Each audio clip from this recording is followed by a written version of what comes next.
Hey, hello everybody. So today we're gonna do radiant heat barrier. So I have a garage here and the HOA changed us out from wood doors to metal doors. And as you can see here, they went as cheap as they could. There's no insulation and these suckers get hot. When they bake in the sun, it's almost like having an oven cooking you inside of here. So you can see we've already done just about everything and we have one left. So what I will do is I will show you what I've done here, how I measured everything, and these are really easy to install, and you just kind of curl the edges, and you can see there's a little bit of a channel in here, and I created opposite curl to these guys and just press them in. You can see this one looks a little bit bad. It's because over here I have a lock and I was lazy and didn't trim back the bolts very closely, so this one sticks out a little bit, but we're not going to worry about that. So anyway, we're going to go and we will show how to cut the last piece and install the last piece. And I can tell you this is already working, and I'm going to finish it up today because it's over 100 today. Alright, so I have already cut my last piece and I have that here, but I will show you the technique that I use. So you will go and you'll measure between the ribs of the garage, and I'll usually subtract about 1/4 inch to make sure it'll fit. You roll out your roll any place you can have a nice flat surface, and we'll put you down here. Hold on. So what I would do is I would lay out the tape measure. I would say, okay, I need, let's say, 34 inches or whatever, and I would mark it across here, make a mark. Then I would put my straight edge in place, and you can see here there's these little lines everywhere, and so you can kind of use those as guides to kind of square it up. Ideally you'd have a square edge right here to give you a 90-degree angle, but you can kind of use these lines and figure it out. So the next step, traced myself a little line like that, and then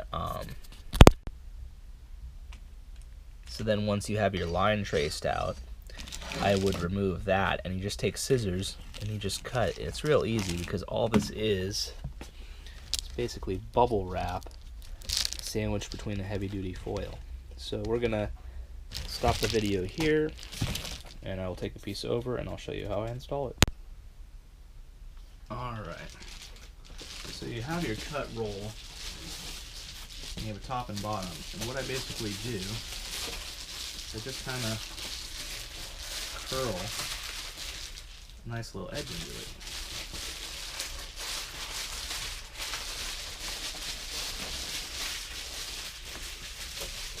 You go back and forth a couple times.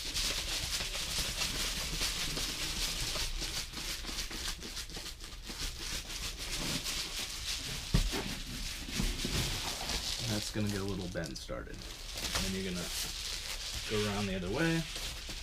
And you'll see there's a natural bend in the roll, and what I'd like to do is I like to curl into the bend, and it kind of helps.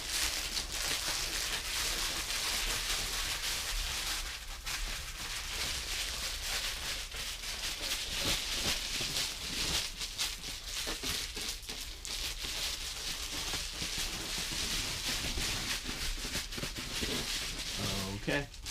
Now this will be the tricky part because I'm out of practice. I did, 20 of these in a row, actually 18 I guess. And so what I'm gonna do, this is flat right here, but over here it kind of tucks in. So what I'm gonna do is I'm gonna start on the end that's gonna tuck in first.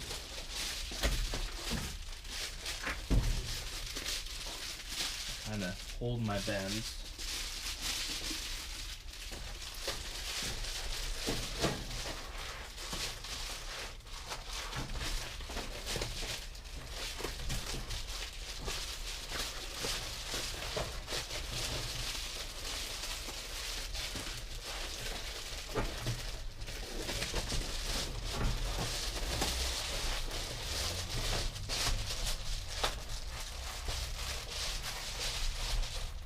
Kind of like you're struggling with it, and then it just like pops into place, and it's beautiful. I mean, look at that.